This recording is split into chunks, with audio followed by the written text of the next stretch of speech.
All right, folks. Today, I'm showing you how to make a delicious pineapple cake using leftover canned pineapple. If you've got some pineapple hanging out in your fridge, this recipe is perfect for you.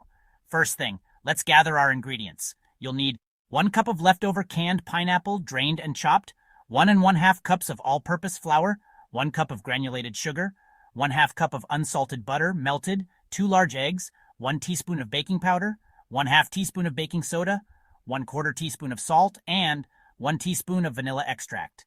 Preheat your oven to 350 degrees Fahrenheit or 175 degrees Celsius. Grease a 9-inch round cake pan and let's get mixing.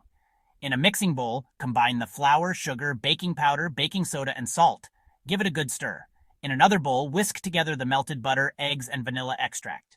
Now fold in the chopped pineapple. Pour the wet ingredients into the dry ingredients. Mix until just combined. Be careful not to overmix. Pour the batter into your greased cake pan. Pop it in the oven and bake for about 30-35 minutes. You'll know it's ready when a toothpick inserted into the center comes out clean. While the cake is baking, let's talk frosting. A simple cream cheese frosting pairs perfectly with pineapple cake. For the frosting, you'll need 1/2 cup of cream cheese, softened, 1/4 cup of unsalted butter, softened, 2 cups of powdered sugar, and 1 teaspoon of vanilla extract. Beat the cream cheese and butter together until smooth. Gradually add the powdered sugar and vanilla extract. Beat until you have a creamy frosting. Once the cake is cool, spread the cream cheese frosting generously on top. And there you have it. A scrumptious pineapple cake made from leftover canned pineapple. Give it a try and let me know how it turns out. Happy baking, everyone!